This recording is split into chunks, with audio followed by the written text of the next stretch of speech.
अभी मैं सुबह से प्रयास कर रहा था कि विनेश के लिए बोलूं। जब उसको डिस्क्वालीफाई किया गया, विनेश या नहीं, लेकिन ऐसा लगा जैसे हमें चाकू घुसेड़ दिया गया।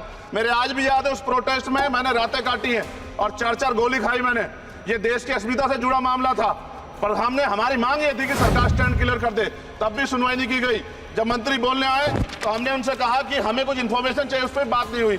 सवाल ये है सर, एक गोल्ड हमारे लिए आ रहा था और जब ये गोल्ड आता देश गौरवान्वित होता।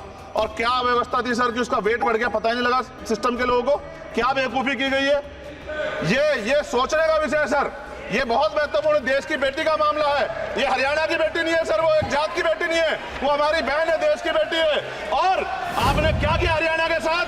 आपने हरियाणा का बजट कम किया, जबकि सबसे ज्यादा मेडल हरियाणा लेके आता है। ये गलत है सर, ये धोखा है। हमें इस बात की तकलीफ है कि विनेश जो है देश का नाम गौरवान्वित करती, इस देश का नाम बढ़ाती, लेकिन आज जो है अपमान का सामना करना पड़ रहा है। जब हमारे हितों की बात होगी हम जो है समझौता कर सकते हैं, लेकिन जब देश के हितों की बात होगी, बाबा साहब अम्बेडकर ने कहा था हम प्रथम और अंत्य भारतीय हैं। जब देश हितों की बात होगी, महिला हितों की बात होगी, महिला सम्मान की बात होगी, हर हम कीमत चुका देंगे। सरकार के मंत्री ने क्या कहा कि हमने इतने पैसे दिए, एहसान किया क्या? खैरात दी क्या आपने कोई? खत्म कर रहा हूं सर, खैरात दी क्या आपने कोई? इससे ज्यादा पैसे हम आपको दे देंगे, लेकिन आपको चाहिए था कि इस मामले को संभालते और देश का सम्मान बढ़ाते। आपने लापरवाही बरती, इसका खामियाजा हमें भुगतना पड़ा।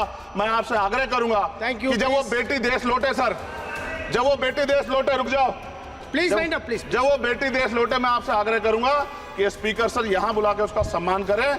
हम सब लोग, वो देश की बेटी है सर, देश के लिए गोल्डन कर गए वो, उसका सम्मान यहाँ किया जाए सर, हमें चाहते हैं। बहुत बहुत धन्यवाद, आपने बात रखने का मौका दिया। महिला विरोधी चुप रहे। Thank you, thank you. कोई महिला विरोधी नहीं बोलेगा बीच में। श्री विशाल पटेल प्लीज। किसान मजदूर रात में थक के सो जाते हैं, सपने में देखते हैं कि जीवन बदल रहा है, गरीबी खत्म हो रही है।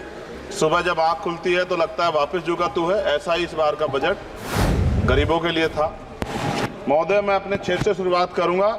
मेरा क्षेत्र नगीना बाढ़ प्रभावित है, कोई चर्चा नहीं हुई। किसान और आम आदमी परेशान है, कोई चर्चा नहीं हुई। गन्ना मिल समय पे पैसा नहीं देती है। गुलदार ने 30 लोगों की जान एक साल में ली है पिछले, कोई फर्क नहीं पड़ता अमीरों को। उद्योग धंधे लगाने कोई बात नहीं हुई। मेडिकल कॉलेज और एम्स के निर्माण की कोई बात नहीं हुई।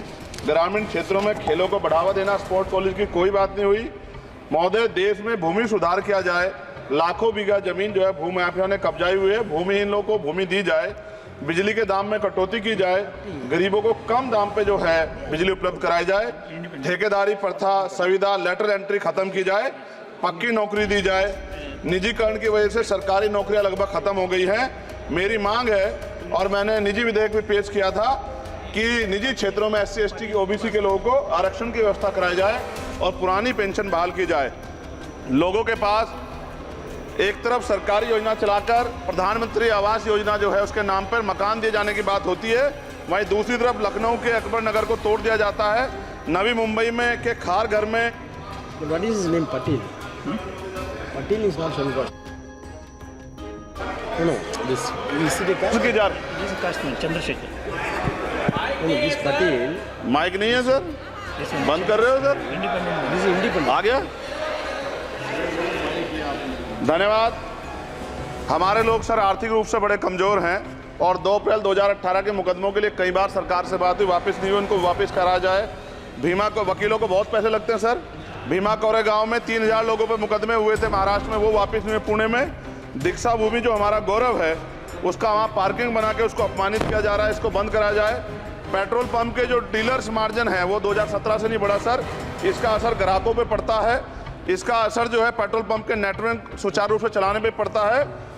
डीजल मार्जिन की बढ़ोतरी ना होने से हजारों कर्मचारी, लाखों कर्मचारी जो वहाँ काम करते हैं उनके जीवन पर असर पड़ रहा है। सहारा का में 10 करोड़ जमाकर्ता का लाखों करोड़ों रुपए जमा है। कंपनी बंद हो जाने के कारण 10 लाख से ज्यादा एजेंट बेरोजगार हो रहे हैं, नौकरी कहीं है नहीं।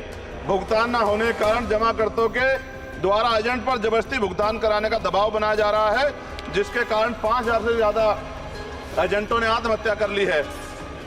सभापति महोदय, उत्तर प्रदेश देश का सबसे बड़ा सूबा है, उसको इस बजट में कुछ नहीं मिला और बहुत सारे मेंबर, 80 के लगभग हम मेंबर जो है उत्तर प्रदेश जीत के आए, ना के बराबर मिला। यूपी में 25 करोड़ से ज्यादा आबादी है उत्तर प्रदेश के अंदर, 5 किलो राशन सरकार दे रही है, लेकिन जीवन जीने के लिए काफी नहीं है। और भी बुनियादी सुविधा की जरूरत पड़ती है। अगर इज्जत की जिंदगी चाहिए, उसके लिए सरकार के पास कोई उपाय नहीं है।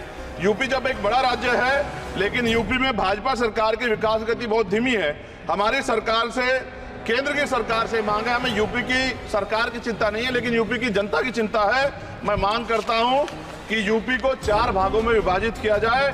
डॉक्टर बाबा साहब अम्बेडकर ने कहा था 1995 में, उनकी बुक है थॉट्स ऑफ लिंग्विस्टिक स्टेट, किताब में कहा था राज्य जितना छोटा होगा, राज्य की प्रगति उतनी होगी, जनता को रोजगार मिलेगा और जनता का जीवन संपन्न होगा।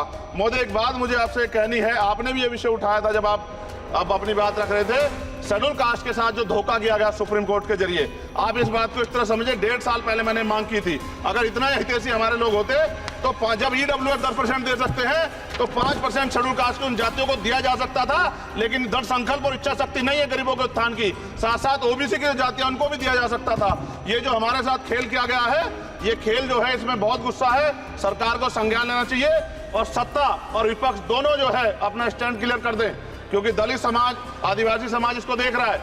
वो भूलेगा नहीं, जो उनके गले काटने का काम करेगा उनको भूलेगा नहीं। और साथ साथ एक जो मेरी पर्सनल है सर, अभी मैं सुबह से प्रयास कर रहा था कि विनेश के लिए बोलूं। जब उसको डिस्क्वालीफाई किया गया, विनेश या नहीं, लेकिन ऐसा लगा जैसे हमें चाकू घुसेड़ दिया गया। मेरे आज भी याद है, उस प्रोटेस्ट में मैंने रातें काटी हैं और 4-4 गोली खाई मैंने।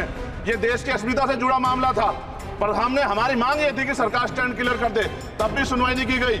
जब मंत्री बोलने आए तो हमने उनसे कहा कि हमें कुछ इन्फॉर्मेशन चाहिए, उस पर बात नहीं हुई।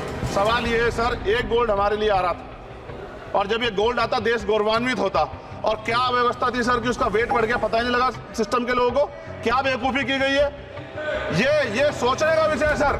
ये बहुत महत्वपूर्ण, देश की बेटी का मामला है। ये हरियाणा की बेटी नहीं है सर, वो एक जात की बेटी नहीं है, वो हमारी बहन है, देश की बेटी है। और आपने क्या किया हरियाणा के साथ?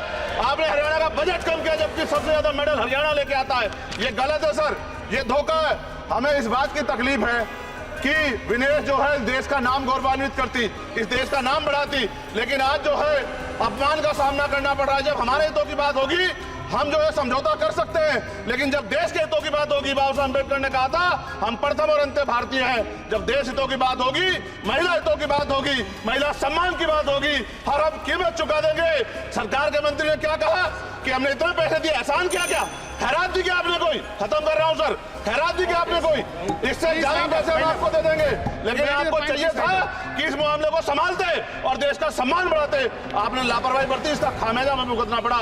मैं आपसे आग्रह करूंगा कि जब वो बेटी देश लौटे सर, जब वो बेटी देश लौटे, रुक जाओ प्लीज वाइंड अप प्लीज। जब वो बेटी देश लौटे, मैं आपसे आग्रह करूंगा कि स्पीकर सर यहां बुला के उसका सम्मान करें। हम सब लोग, वो देश की बेटी है सर, देश के लिए गोल्डन गर्ल है वो, उसका सम्मान यहां किया जाए सर, हमें चाहते हैं। बहुत बहुत धन्यवाद, आपने बात रखने का मौका दिया। महिला विरोधी चुप रहे। थैंक यू कोई महिला विरोधी नहीं बोलेगा बीच में। श्री विशाल पटेल प्लीज।